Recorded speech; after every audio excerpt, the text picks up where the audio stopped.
좋습니다. 그럼 설교 본문을 말씀드려 보겠습니다. 2024년 9월 마지막 주 주일 예배 설교 본문은 갈라디아서 5장 22절부터 23절까지가 되겠습니다. 갈라디아서 5장 22절에서 23절을 다 같이 함께 읽어보도록 하겠습니다. 오직 성령의 열매는 사랑과 희락과 화평과 오래 참음과 자비와 양선과 충성과 온유와 절제니 이 같은 것을 금지할 법이 없느니라. 아멘. 자, 저는 방금 함께 읽은 갈라디아서 5장 22절에서 23절 말씀을 가지고 육체의 욕심과 성령의 열매라는 제목으로 잠시 말씀을 나누어 보도록 하겠습니다. 자, 우리는 9월 들어서 열매에 관한 설교를 계속해서 하고 있다라고 이미 말씀을 드렸습니다. 오늘이 벌써 5번째 시간이고요. 10월 달에도 같은 주제로 예배를 하게 될 것입니다. 자, 성경에는 열매에 관한 이야기가 생각보다 많이 등장하는 것을 볼 수가 있습니다. 그 중에 이와 같은 이야기를 들어보신 바가 있을 겁니다. 그 열매로 나무를 아느니라. 예수님께서 하신 말씀이죠. 마태복음 12장 33절의 구절을 인용한 것입니다. 자, 그런데 이 말씀에는 전제가 있습니다. 그 열매로 나무를 안다라고 하려면 전제가 있죠. 무엇이죠? 나무는 열매를 맺는다라는 겁니다. 지극히 단순한 말이지만 그리고 아주 중요한 말이죠. 그래서 나무가 존재하는 가장 본질적인 이유, 가장 중요한 이유는 그늘을 제공하는 것도 아니고 보기에 잎이 무성해서 좋게 보이기 위한 것도 아니고 또 지구 환경에 대단히 도움이 되겠지만 산을 민둥산으로 두지 않고 가득 채워서 지구에 산소를 공급한다든지 그런 것뿐만이 아니라 가장 중요한 이유는 열매를 맺는 것에 있다라고 이미 말씀을 여러 차례 드린 바가 있습니다. 이게 사실 근데 나무가 심겨져서 그리고 뿌리를 제대로 뻗으면 그리고 적절한 양분과 수분을 흡수하고 줄기와 가지로 내뿜어 주면 열매라는 것은 자연스럽게 맺힐 수밖에 없어요. 그것이 자연의 이치이고 하나님께서 만들어주신 자연 질서이죠. 게다가 농업기술이 엄청 발달을 했기 때문에 요즘에는 척박한 곳에서도 식물을 재배할 수 있고 열매를 거두는 것이 가능해진 것을 생각해 보면 확실히 열매를 거두는 것은 예전보다도 쉬워진 것임에 틀림이 없습니다. 안타까운 소식이 하나 있죠. 어저께 김치를 만들었다고 했지 않습니까? 김치를 담궜다라고 했는데 한국의 배추값이 한 포기에 2만 원 가까이 됩니다. 그래서 특별히 이제 올 여름에 날씨가 너무 더워가지고 해남 쪽에 있었던 배추 농사가 다 망한 거예요. 해남 쪽에 있었던 배추가 전국에 배송되는 양이 어마어마했는데 배추가 다 망해가지고 배추값이 올라서 되게 쉽지 않은 것 같습니다. 싱가포르로도 포기김치 이렇게 들어오는 양이 줄어가지고 마트에서 김치 구하는 것이 쉽지 않습니다. 그럼에도 불구하고 인간의 지식이 엄청 발전하고 그래서 대체제도 많이 발전시키고 활용을 하고 있어서 조금은 시간적으로 시대적으로 나은 시대를 갖고 있지만 어쨌든 중요한 것은 열매 맺는 것이 나무에게서는 본질적인 일이다라는 겁니다. 자, 그런데 예수님께서 하신 말씀, 곧 열매로 그 나무를 안다라는 이 말씀이 제대로 성립하기 위한 조건이 있습니다. 그것은 그 열매가 좋은 열매인지 아닌지를 분별하는 것이 먼저다라는 겁니다. 겉보기에 좋은 열매가 실제적으로도 좋은 열매인지는 알 수가 없어요. 겉으로 보기에 좋은 열매가 맛도 좋으리라는 법도 없고요. 겉으로 보기에 좋은 열매가 속까지 튼실할지 알 수 없어요. 열어봐야 알죠. 그리고 껍질에 이 쌓여있는 부분, 그 부분이 정말 보기에 좋은데 열어봤더니 썩어 있는 경우도 제법 있습니다. 심지어 그것을 먹었을 때 몸에도 좋은지 더 지켜봐야 하는 것 아니겠습니까? 사실은 이것이 인간이 지은 죄 때문에 벌어진 일입니다. 원래 하나님께서 나무와 식물들을 명해서 인간에게 필요한 그리고 짐승에게 필요한 먹을거리로 만들어 주셨는데 인간이 죄를 짓고 나서 성경에 보니까 땅이 저주를 받아 가시와 엉겅퀴가 나기 시작했다라고 되어 있죠. 이 말은 그때부터 식물이나 나무의 열매 중에 인간이 먹을 수 없는 것이 나기 시작했다라는 뜻입니다. 이 말은 절대적으로 신뢰할 수 있었던 상호 간의 관계가 무너지고 땅을 신뢰할 수 없게 되었고 땅에서 나는 나무의 실과나 열매를 신뢰할 수 없는 불신의 관계가 확장되었다라는 것을 의미합니다. 먹어봐야 알았던 거예요. 여러분, 죄를 지은 태초의 인간으로부터 가까우면 가까울수록 믿을 수 없어서 먹어봐야 알았다라는 거예요. 배탈도 나봐야 되고 심지어 죽어봤어야 되는 거예요. 가까운 사람 중에 땅에서 나는 식물의 열매를 먹었는데 죽더라. 그런 지식들이 축적되어서야 비로소 먹을 수 있는 것과 먹지 못하는 것을 알게 되었다라는 뜻이에요. 그래서 먹었는데 괜찮고 맛도 좋고 요거 심어봐야겠다 해서 형성된 게 농업기술 아니겠습니까? 그리고 그때로부터 농업에 유리한 땅을 찾아 사람들이 몰려들었겠죠. 자연스럽게 그런 곳에 문명이 만들어지고 비옥한 땅 주변에 사람들이 몰려 살게 된 겁니다. 자, 여러분, 이 과일 아시죠? 뭐라고 부르는 과일입니까? 자른 단면이 별 모양이라고 그래서 스타프루시라고 부르기도 하지만 본래 이 과일의 이름은 카람볼라라고 합니다. 과일이라고 명명했으니까 먹을 수 있다라는 거예요. 그런데 이 과일 안에는 신경독 중의 하나인 카람복신이라는 물질이 있어서 우리 몸에 해독작용을 하는 기관이 있죠. 뭐죠? 신장입니다. 그래서 신장에 문제가 있는 분들이 이 과일을 많이 먹으면 위험합니다. 그리고 옥살산이라는 산이 다량 포함되어 있어서 그 자체로도 많이 먹으면 건강에 악영향을 미칠 수 있습니다. 보기에 좋죠? 별 모양이잖아요. 먹고 싶죠? 많이 먹으면 탈나는 과일일 수 있다라는 거예요. 좋은 열매처럼 보이지만 그리 좋은 열매는 아닐 수도 있겠다라는 겁니다. 그러니 겉으로 볼 때 멋지고 아름다운 것이 반드시 좋은 열매는 아니다라는 이야기입니다. 그럼에도 불구하고 그 열매에 대한 검증이 되었는데 정말 좋은 열매라고 한다면 그 나무는 확실히 좋은 나무다라고 말할 수 있겠죠. 자, 이러한 나무와 열매의 관계를 우리의 삶으로 가져와서 얻을 수 있는 통찰이 있습니다. 그것은 무엇이겠습니까? 우리의 행동도 결과와 열매를 가져온다라는 거예요. 그런데 그렇다라고 좋은 결과와 열매가 그 사람의 좋은 의도와 그 사람의 행동의 좋은 시작점을 반영하지는 않습니다. 이해가 되실까요? 선한 동기와 선한 의도를 가지고 행한 것이 안 좋은 결과와 안 좋은 열매로 나타날 때도 많아요. 그리고 겉보기에 참 좋은 일을 했는데 야, 정말 선한 열매를 맺었는데 라고 말해도 그것을 행한 사람의 마음 중심이 선했는지 또는 옳았는지 알 길이 없습니다. 그래서 그 행동의 시작점에 무엇이 있었는지가 훨씬 더 중요한 것이고 그것을 분별하는 것이 나타난 결과나 열매를 알아보는 것보다 중요할 수 있습니다. 동의가 되십니까? 그러니까 마음의 중심에 무엇이 있느냐, 마음의 중심이 선했느냐, 이것이 중요한 것인데 성경에 그렇게 쓰여 있죠. 우리 하나님은 무엇을 보신다라고요? 마음의 중심을 보신다라고 적혀 있습니다. 사무엘상 16장 7절을 한번 볼까요? 제가 읽겠습니다.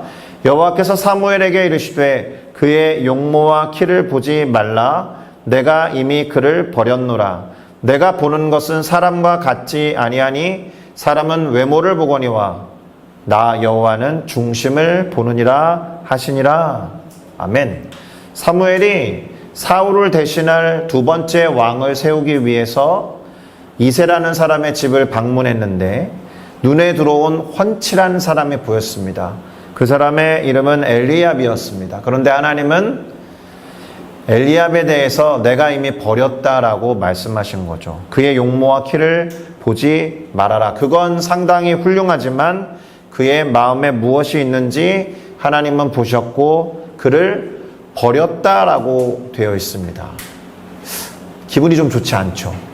그냥 왕의 깜이 아니다라고 하셔도 되는데 버렸다라고 말씀하시니까 인간적으로 버려졌다라는 뜻은 아니겠죠. 지금 제가 말씀드렸듯이 왕의 자리를 주고자 하는 후보군의 카드에서 그 카드를 마치 버리고 내려놓듯이 이 엘리압이라는 사람은 왕감이 아니었던 거예요. 키는 엄청 크고 용모가 수려했는지 모르지만 마음의 중심을 보셨던 하나님의 선택하신 사람은 다윗이었습니다. 자, 그러니 우리 마음의 중심 그리고 우리로 하여금 어떤 행동을 행하도록 하는 그 시작점에 대해서 생각을 해야 한다라는 겁니다. 이것이 오늘 우리가 열매에 대해서 이야기하는 중요한 지점이 될 겁니다. 우선 하나님의 자녀들이 행동을 시작하는 것에 있어서 크게 두 가지의 동기가 작용할 수 있습니다. 그 첫 번째는 성령을 따라 행하는 것이겠고요. 그러니까 성령이 어떤 사람의 행동의 시작점이 된다는 것이고, 또 다른 하나는 육체의 욕심을 따라서 행하는 것이 될 겁니다. 우리의 기도에도 그런 측면이 있습니다. 내가 내 욕심에 따라서 원하는 대로 기도하는 것이 응답되지 않는 이유에 대해서 예수님의 동생이었던 야고보 선생님이 뭐라고 했습니까? 구하여도 얻지 못함은 정욕으로 쓰려고 잘못 구하기 때문이다라고 했죠. 자, 그래서 오늘 본문의 시작점 갈라디아서 5장 16절을 먼저 읽어보고 얘기를 계속 진행해 보도록 하겠습니다. 바울 선생님은 갈라디아에 있는 교회 그리고 그 성도들에게 이렇게 말합니다. 같이 읽을까요? 시작. 내가 이르노니 너희는 성령을 따라 행하라. 그리하면 육체의 욕심을 이루지 아니하리라. 성령을 따라 행하라는 거죠. 행동의 시작을 성령에 의해서 해라. 이렇게 말한 겁니다. 육체의 욕심을 따라 행하지 말고 성령을 따라 행하면 육체의 욕심을 따라 거두는 열매나 결과를 거두지 않게 될 거다. 이렇게 말하고 있는 거예요. 그 다음 구절도 마저 읽겠습니다. 같이 읽을까요? 시작. 육체의 소욕은 성령을 거스르고 성령은 육체를 거스르나니 이 둘이 서로 대적하므로 너희가 원하는 것을 하지 못하게 하려 함이니라. 자, 육체의 소욕이라는 것은 육체가 바라는 바는 이런 뜻이죠. 성령을 거스르고 성령은 육체를 거스른다라고 하니까 성령과 육체가 상충하는 거예요. 대립하는 겁니다.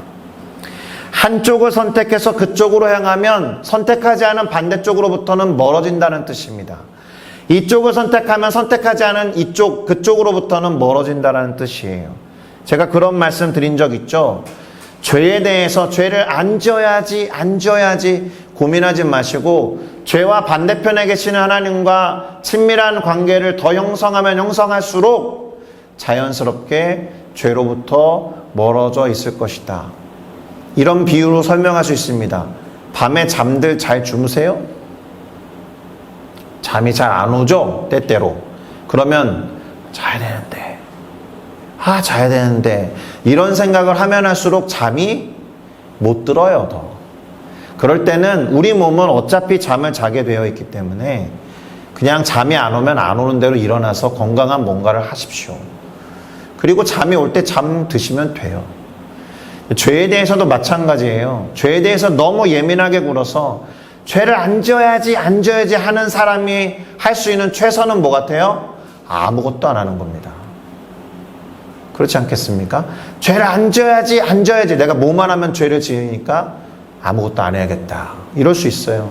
그러나 용기를 내시고 친밀하신 하나님과 그 친밀도를 높여가고 깊이 있는 사귐을 하면 할수록 죄로부터 멀어져 있을 것입니다. 자, 문제는 지금 읽었던 구절에서 결정하지 못하는 경우에 벌어집니다. 무슨 말이냐? 성령의 인도함을 받을 것인지 육체가 바라는 대로 할 것인지를 결정하지 못하면 뭐라고 돼 있어요? 원하는 뭔가를 하지 못한 채로 가만히 있는 거예요. 이럴 때는 결정을 해야죠. 성령을 따라서 내 행동을 시작해야겠다라고 결정을 하시면 되는데 결정하지 못하고 갈팡질팡하거나 고민하고 갈등하는 경우가 많습니다. 자, 그러나 기억해야 됩니다. 무엇을 기억해야 되느냐? 육체의 소욕을 따르는 것과 성령을 따르는 것은 서로 상충하게 된다라는 거예요. 성령을 따르면 육체의 소욕을 따르는 일이 없을 테고, 육체의 소욕을 따르게 되면 성령을 따라 행하지 못한다라는 겁니다. 그런데 육체의 소욕을 따라서 뭔가를 선택하고 행하는 일이 어떤 경우에는 겉보기에는 되게 좋아 보일 때가 있습니다. 마치 겉보기에 좋은 열매, 마치 선악을 알게 하는 나무 열매를 봤더니 먹음직도 하고 보암직도 하고 먹으면 지혜롭게 할 만큼 탐스러울 정도로 그 겉보기에 좋았던 것처럼, 마치 누군가가 저 사람이 행한 행동의 결과를 보니까 저 사람 성령의 사람이구나, 이렇게 오해되는 경우도 있을 수 있다라는 겁니다. 왜냐하면 우리는 그 사람의 마음의 중심을 모르니까. 그 중심을 어디로 가지고 가야 성령이 원하시는 대로 행동할 수 있을지를 결정해야 한다는 겁니다. 내 중심을 육체가 원하는 대로 둘 것인가, 내 중심을 성령이 원하는 곳에 둘 것인가. 믿지 않는 사람이어도 이렇게는 할 수 있죠. 내 중심을 내가 바라는 대로 행동할 것인가, 아니면 내 중심을 양심의 가책과 양심의 인도함, 선한 양심에 따라 결정할 것인가로 알아차릴 수 있죠. 꼭 믿지 않는 사람의 이야기만은 아니다, 또 꼭 믿는 사람의 이야기만은 아니다, 이런 겁니다. 고민이 되겠죠? 때때로. 옳고 그름으로 어떤 것을 의사결정하십니까? 아니면 좋고 안 좋고로 결정하십니까? 제가 주로 쓰는 표현 있죠? 시시비비를 따져서 결정하십니까? 아니면 호불호를 따라서 결정하십니까? 호불호를 따라서 결정했는데 이게 옳지 않다면 시비를 따졌는데 안 해야겠죠. 양심의 인도함을 받는 사람은 그렇게 할 겁니다. 이 양심의 자리에다가 성령이라는 하나님을 대입해 놓고 성령의 인도하심을 받으면 호불호나 시시비비가 아니라 하나님의 입장에서의 호불호, 하나님의 입장에서의 시시비비를 따라 살아가게 될 겁니다. 믿으십니까? 중요한 건 결정하셔야 된다는 거예요. 모르면 멈추기라도 하셔야 된다는 거예요. 자, 고민이 심해지면 멈춘 상태로 가만히 있겠죠. 행동이 나타나지 않겠죠. 그래서 요 앞에서 보았던 갈라디아서 5장 17절에 뭐라고 했다고요? 너희가 원하는 것을 하지 못하게 된다라고요. 고민만 하고 있으면, 이쪽이든 저쪽이든 고민만 하고 있으면 아무것도 못하게 된다라고 지금 말하고 있습니다. 다시 말해서 이게 되게 크리스찬들에게 본질적인 문제일 수 있는데, 고민하고 갈등하느라고 아무것도 하지 못하는 크리스찬들의 이야기가 될 수 있다는 거예요. 이게 크리스찬에게 당연히 나타나야 되는 성령의 열매와 같은 열매가 나타나지 않는 중요한 이유 중에 하나일 수 있습니다. 어쩌면 이것이 크리스찬을 통해서 세상이 변화되지 않는 대단히 중요한 이유 중 하나일 수도 있어요. 자, 그러면 육체의 원하는 바를 따라서 행하는 일과 성령을 따라서 행하는 일이 어떻게 다르게 나타나는지 바울 선생님이 적어놓은 구절을 조금 더 살펴보도록 하겠습니다. 먼저는 육체의 일인데요. 갈라디아서 5장 19절에서 21절은 다음과 같이 말합니다. 제가 읽어드리겠습니다. 육체의 일이란 분명하다. 곧 음행과 더러운 것과 호색과 우상숭배와 주술과, 여기까지는 우리랑 별로 상관없는 것처럼 보이죠. 원수 맺는 것과 분쟁하는 것과 시기하는 것과 분을 내는 것과 당을 짓는 것과 분열하는 것과 이단과 투기와 술 취하는 것과 방탕하는 것과 그와 같은 것들이라. 상당히 구체적으로 적어놨죠. 전에 너희에게 경계한 것과 같이 경계하노니 이런 일을 하는 자들은 하나님의 나라를 유업으로 받지 못할 것이요 라고 적어놨습니다.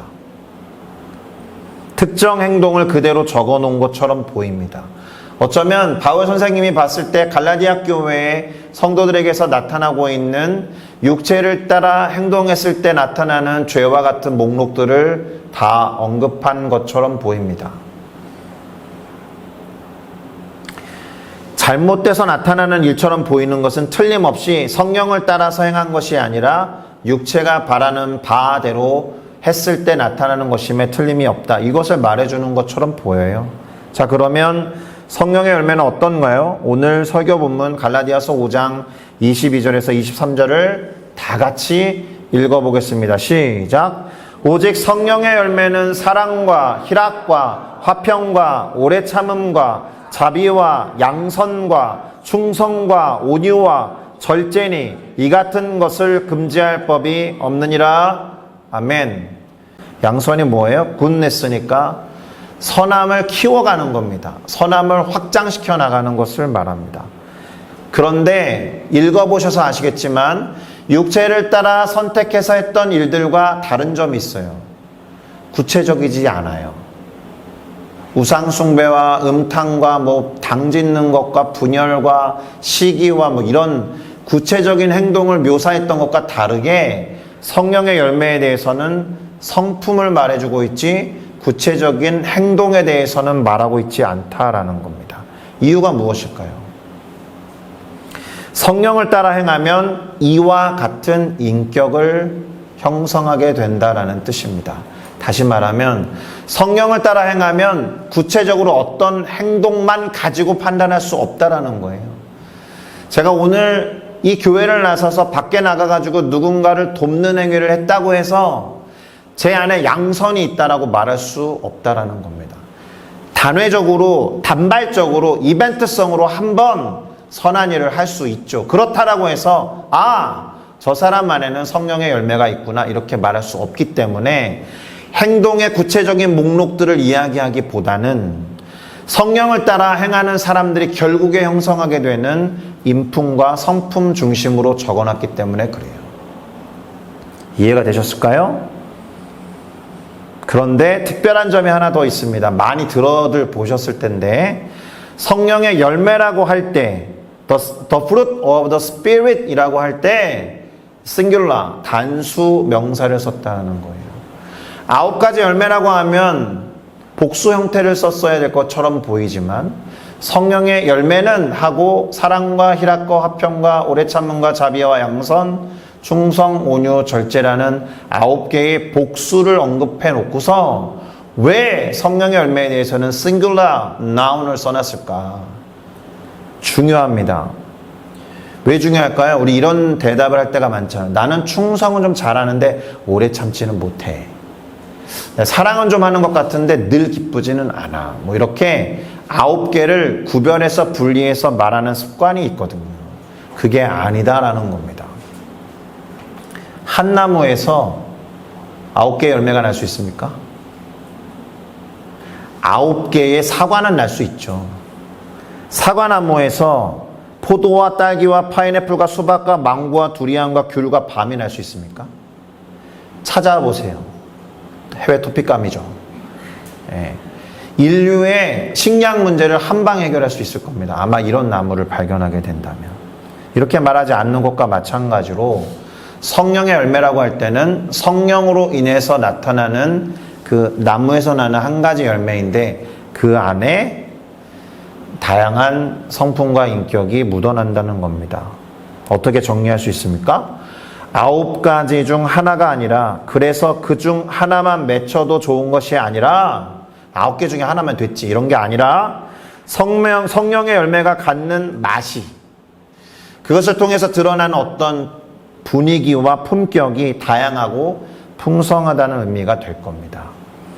한 사람 안에서 이 모든 것이 성품으로 드러나고 그 성품에 따른 행동으로 열매를 맺는다라는 뜻이에요. 동시에 이 중요한데요. 이것이 성령의 속성일 수 있다는 겁니다. 성령은 사랑의 영일 수 있다. 성령은 기쁨의 영일 수 있다. 화평의 영일 수 있다. 오래 참음의 영일 수 있다. 자비의 영일 수 있다. 선을 행하게 하는 영일 수 있다. 충성된 영일 수 있고 온유하게 하는 영일 수 있으며 절제하게 하는 영이다라는 의미도 되는 거예요. 성령의 사람이면 성령의 열매가 나타나겠죠. 그런 의미입니다.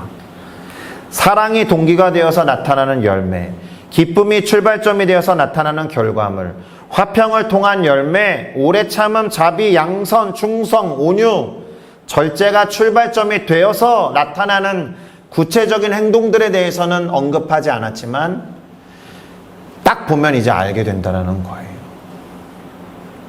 이러한 성령이 우리 안에 계시고 그 성령의 인도하심을 받는다면 열매 자체가 달라질 수 있다는 겁니다. 아멘이십니까? 자, 조금 더 본질적인 이야기를 해봐야겠습니다. 무슨 말이냐 하면 크리스천, 곧 하나님의 자녀에게서 성령의 열매가 나타날 수밖에 없는 이유에 대해서 오늘 구절이 기록해놨습니다. 이유는 예수님과 함께 그 정욕, 육신에 따라서 살게 하고자 하는 그 욕구와 욕심까지도 십자가에 못 박았기 때문에 그래요. 여러분, 예수님 십자가에서 죽으셨습니까? 아니면 죽은 척 하셨습니까? 아니면 너무 괴로워서 졸도하셨다가 깨어나셨습니까? 예수님 십자가에서 분명히 죽으셨습니다. 믿으십니까?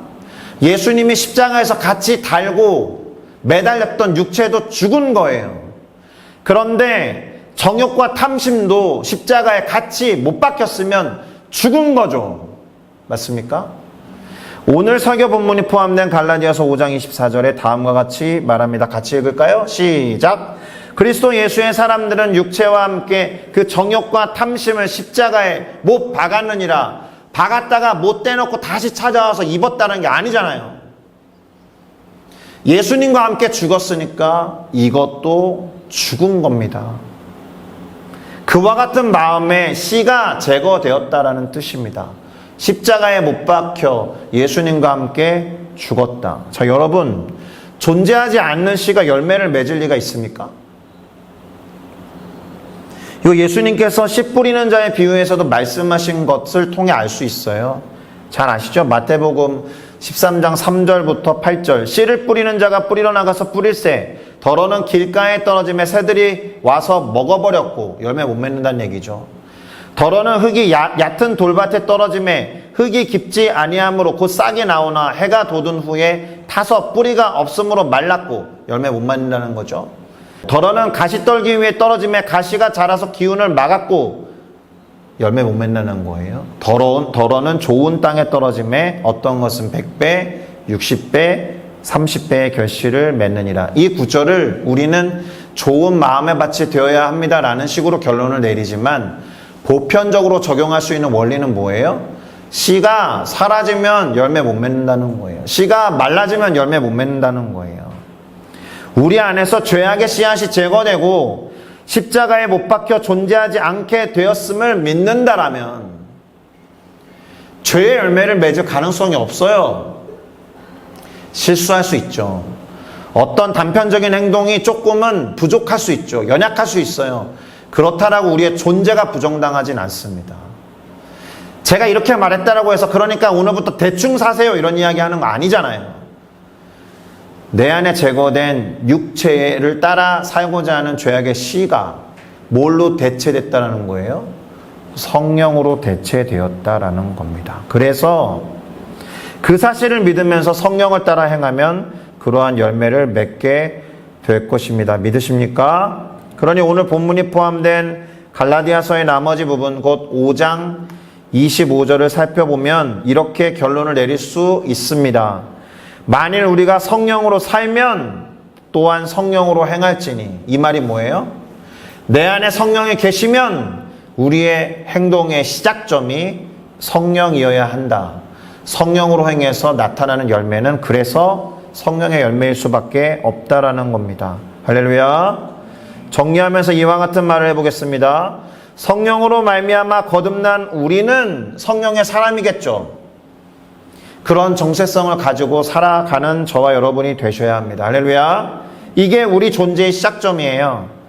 이러한 정체성과 존재감에서 비롯된 삶을 사는 것이 나 행동 하나 바꿔볼 거야 이게 아니라 나는 그런 존재야. 나는 그런 정체성을 갖고 있어. 그러니 이렇게 살아야지 라고 한 발을 옮겨놓는 시작점. 그렇게 시작하시라라는 말입니다. 내 마음의 중심이 성령으로 인한 것이야 라고 확정하시고 거기에 우리의 행동을 일치시키는 것, 이것이 가장 효과적인 방법이 될 겁니다. 정체성대로 살아가는 것. 나 하나님의 자녀야라는 것이 확신이 되는 만큼 우리의 행동도 그렇게 될 겁니다. 그러면 그런 척하지 않아도 돼요.